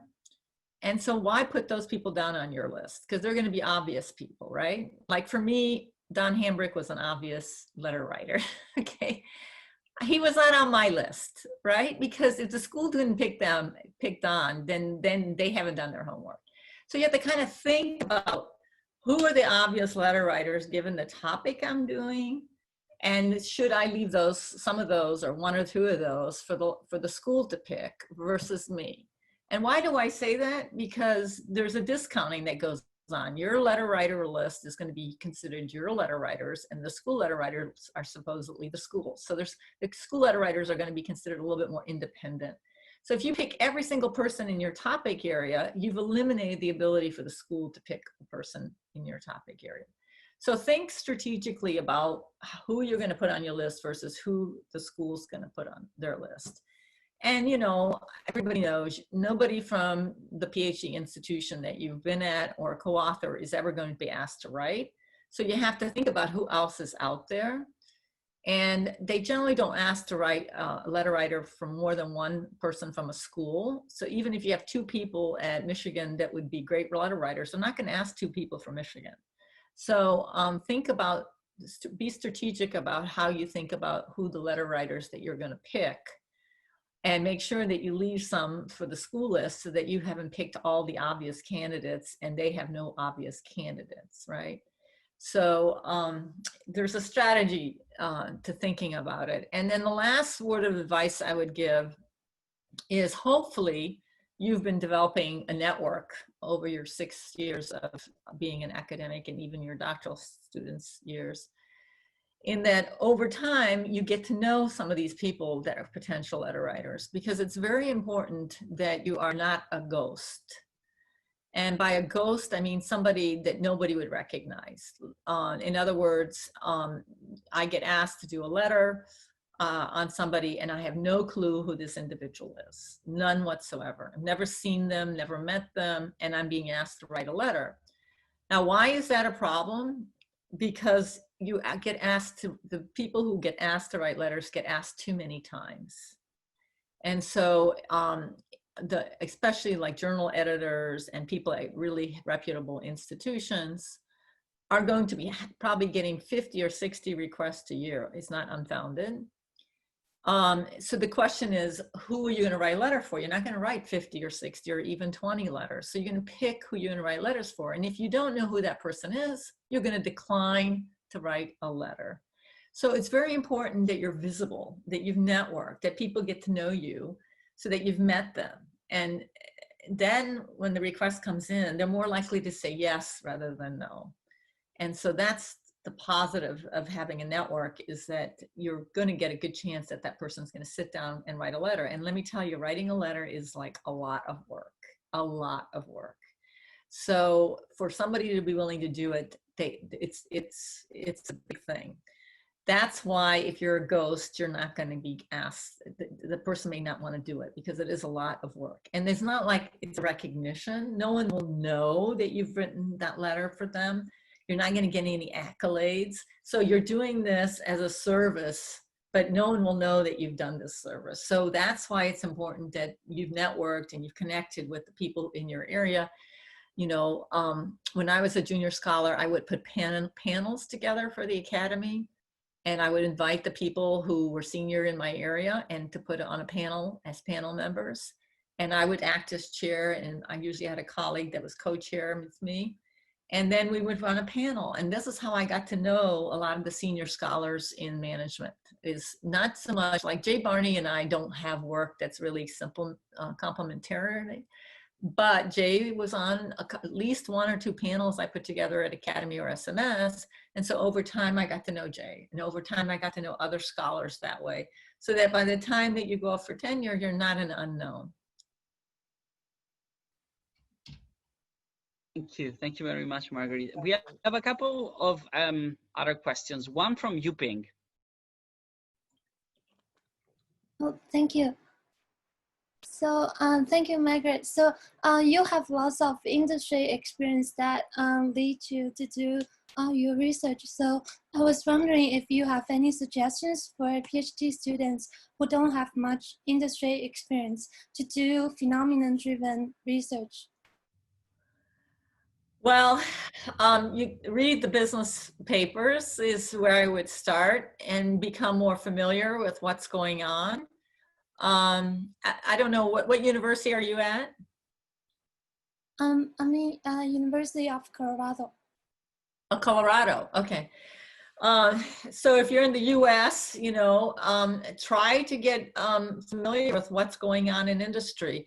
So if you have an interest in technology, then follow what's going on in the technology field. If you have an interest in entrepreneurship, then follow what's going on in entrepreneurship. If you're really, really interested in, you know, big Fortune 500, then follow what's going on. Pick your terrain and then, you know, follow what's going on. All business schools today have a lot of outreach activities which enable you to connect with the local business communities. University of Colorado would be a good example.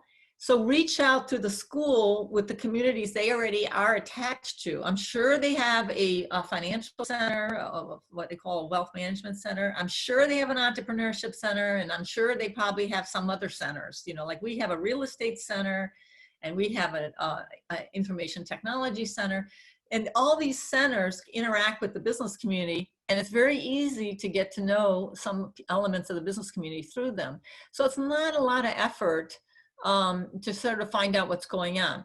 Now, the advantage of finding out what's going on is it can drive your research, but it also can give you an opportunity to ask questions of someone in an informal manner and to see how robust your thinking is about a phenomena. So that's the advantage of it. And then lastly, it could potentially be an avenue for getting research site, right? To collect data itself. So especially if you're in the entrepreneurship space, there's always this issue of being able to collect data because it doesn't necessarily exist in these public databases. So there's all sorts of ways of sort of connecting and finding out more about the phenomena. So I'll use an example of the hedge fund phenomenon that I was interested in. So I got interested in activist hedge fund very, very early on because I saw them attacking big corporate customers, and I was kind of following it in the news. And then it started to come home, and much more closely, because I saw several companies locally that got hit. One big one was Allergan, as an example. But even before Allergan, I was already doing research in the area. And one of the things that I did is I used our dean's advisory board, and several of those people sit on boards, and I actually talked to them, and some of them sat on a board of a company that had been targeted by an activist. And so I started to do some qualitative, you know, informal conversations, half hour, an hour, to ask them. I said, would you mind having a conversation? And it wasn't like I was going to use this as a data in my analysis, but it was to inform me better what was going on in these targets, campaigns, because there's no way you know what's really going on until you start talking to somebody that's at the fire, right? And especially with regards to executive decision making. So use your contacts that you might have through the school to learn from people in practice what is really going on. And it's really amazing how much you can learn about something. And it also may lead you to realize things that you didn't know, that it might reveal areas of interest and potential areas for inquiry, meaning research questions, that you wouldn't have known without talking to them. So I really encourage you to spend the time. Now, it takes time and it takes effort, but the actual amount of time to talk to somebody might be at most an hour. So it's not as consuming as sitting at your desk writing papers, but it's just a different type of task, right? And sometimes, depending on the nature of your students provide avenues, right? I knew nothing about the oil industry. Like I said, I worked in the auto industry. I know nothing about the oil industry. I mean, the oil industry is a completely different animal than any industry you'll ever run into. And I was at Rice as a professor one year, and all my students work in the oil industry. Well, guess what? I have to get versed in the oil industry. Otherwise, my talking to them is going to make no sense. And again, I sat down with a couple of my students and discovered what process industries are like, because that's what it is. It's a process industry. So you really can, believe it or not, in some brief conversations, really learn a lot about an industry and understand the landscape and become better informed. And it is not a huge undertaking, but it requires initiative and effort. And I think academics have a tendency not to feel comfortable sometimes talking to business people. I don't know why. I really don't think you should be afraid to talk to business people. The one thing that I've learned over all these years is most people that are successful in business are very, very smart, and most academics are very smart. And so that the level of conversation you'll have with the business person will instantly get to a level where there's a lot of knowledge sharing, as opposed to a casual conversation in the grocery store, okay? So it's a different kind of experience. Like, I've talked to CEOs, plenty of them, and let me tell you, they are as engaging as an academic, and when you start to talk to them.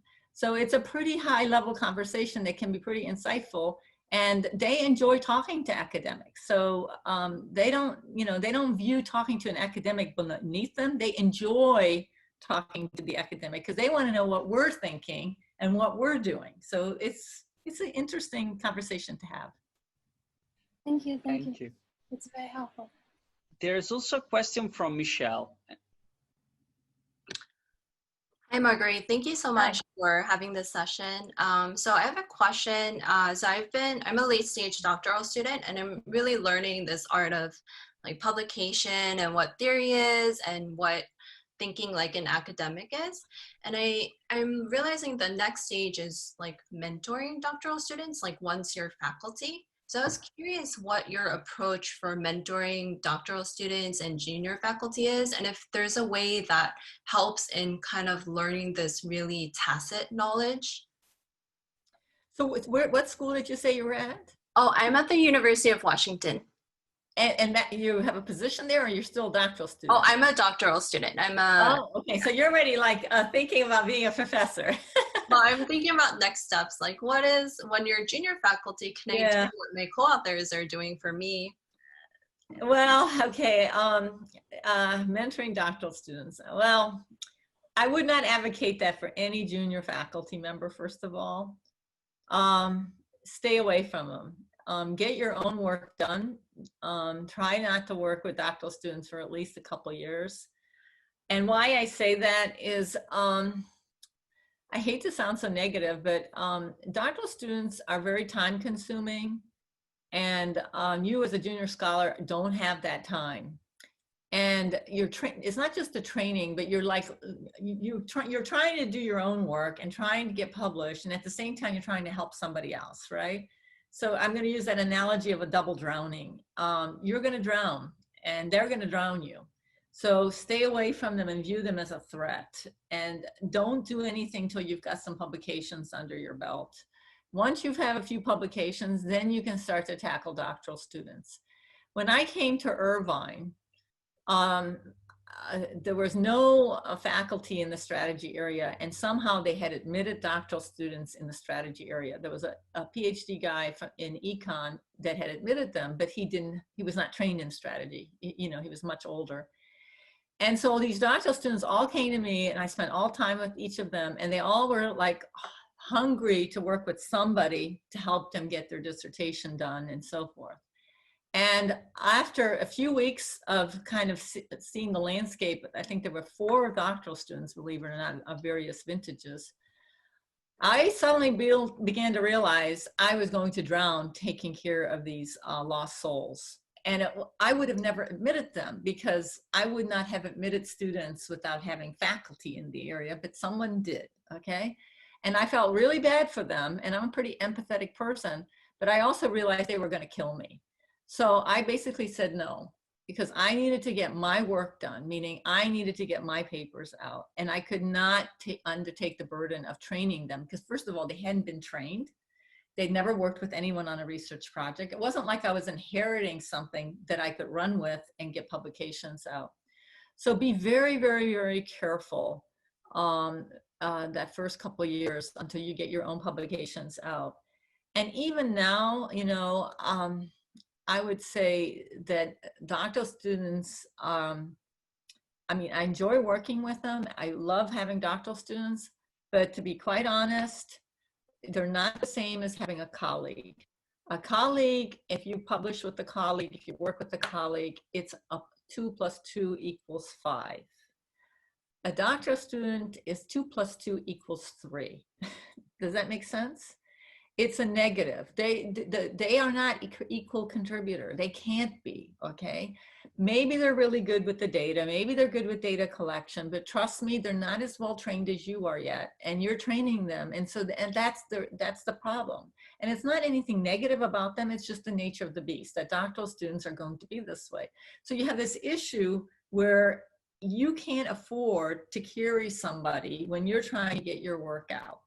At the same time, eventually you do want to mentor doctoral students. So you have to decide at what point this is appropriate for you and when you can take it. As long as you have good colleagues to work with and get papers out, that's where I would put my energy, and I wouldn't put my energy with doctoral students. I would worry about that closer to once you have tenure, then start to think about, okay, I really want to pay back and really help.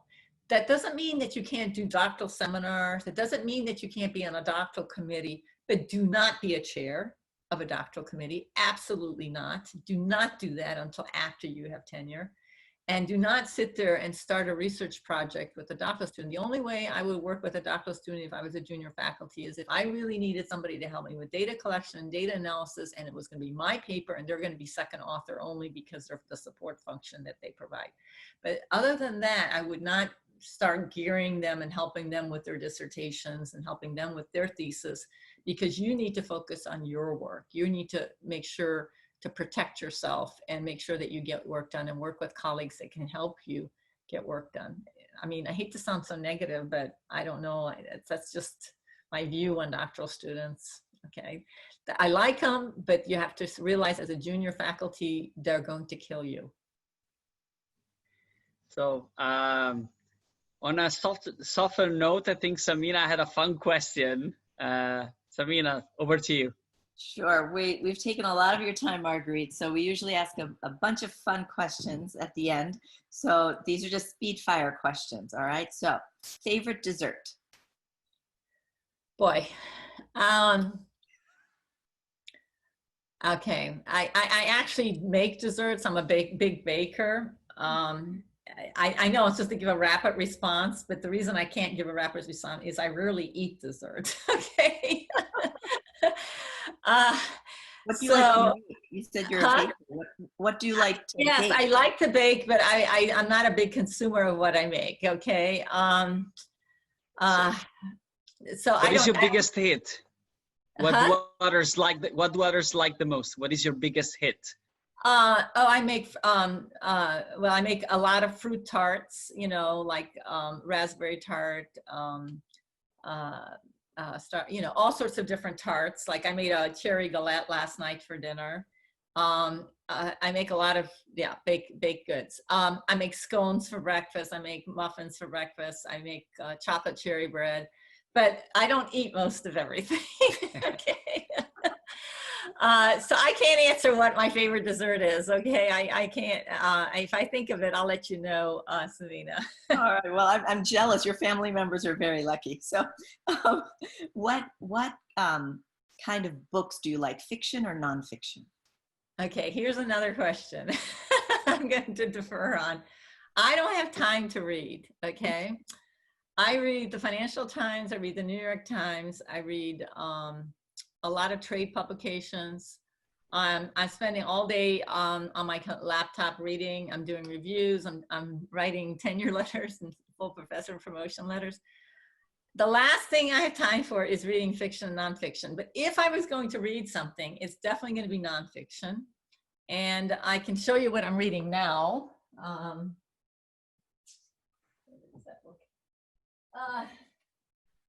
So I'm pretty much, I like to read factual stuff. Okay, so this is my read in the last few weeks. I don't know if you can see the title. Fits the time. It's Yes. The Great Influenza. It's a great book, by the way. A friend of mine recommended it. It's about the 1918 influenza, not the current one. Okay. And the reason I like reading it is I like learning about stuff. So I'm not a fiction reader. I like learning about something when I read. And this book, the reason I would recommend it is not because it's about the influenza, but because it talks about the history of the medical profession, which I found very, very, very interesting. I come from a family of physicians, like 3 generations. And so it was very interesting to read how backwards the US medical profession was at the turn of the century. And I never realized it. You know, my grandfather was a physician, and when he went to university and medical school, he had to be versed in Latin, German, and his native language, which was Dutch. And all the training in the medical school was either in Latin or German. This was at the University of Leiden. And there was a reason for that. It was very scientific training in Europe, whereas in the United States, you could go to medical school without a college degree. And it was basically, you never saw a patient, you learned some techniques, and you went out and bloodlet it, okay? Okay. The US is really backwards, right? So it's very interesting to read the history of the medical professions in this country and how Johns Hopkins got started and how the Rockefeller Institute for Medicine got started and how the Armed Forces Institute of Pathology, because the history of all of that occurred during this time frame. So it's a good read. Awesome, it's on my list. You mentioned you love to travel. What are some of your favorite cities? Okay, I'm definitely a city person rather than a country person. So that's a good question. You know, obviously Paris, London, the usual spots, but I also like the smaller cities. Like I like Lyon. I love a lot of the cities in Italy. I love going to Lake Como, for example, and I love Sicily. So anywhere there's good food and good wine, I'm pretty happy. So that's basically, you know, and my travel is, my food love and my wine love and my travel love kind of coexist. I was just in New Zealand and I really enjoyed that. But I'm more of an urban person. I couldn't live rurally. I'd have to live closer to civilization. Awesome. Well, on behalf of the division, Margarethe, you've given us 2 precious hours of your time. I want to thank you for teaching us all a lot. And you've been a mentor for me. And I don't think I've ever told you this. In a very early like doctoral consortium or junior faculty consortium, I saw one of your spreadsheets. And I've always had spreadsheets ever since, and they've helped me to manage my time. So I want to thank you. And what you're doing for the profession and hosting these things is phenomenal, because it's such a good way. I mean, I want to encourage all of you, because I didn't get to see most of you and I didn't get questions from most of you. Send me an email, ask me something, I'll respond. This is how you generate your network, right? Connect with somebody while you've got the opportunity. And this is a great way, because it's very hard in the impersonal conferences that we have with all these thousands of people to see people. So use this forum, connect with them, you can send me an email asking me about something or whatever, and do that with the other scholars that you had a chance to listen to. I know after listening to Don Hambrick, I'm gonna send him an email saying, go Hambrick, because he was saying about how he wants to make sure Pennsylvania doesn't go for Trump this year. So I'm like going, okay, I can agree with him on that one.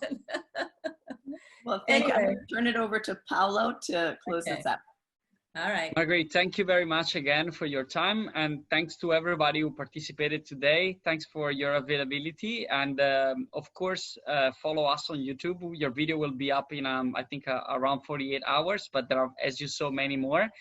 We are also available through Twitter, Instagram for the youngster, and our website. So plenty of opportunities to connect. Thank you again to everybody. Have a good day. Okay, thank Bye-bye. you, Paulo. Thank you, Eunice. Thank you. Bye. Bye. Bye, everyone.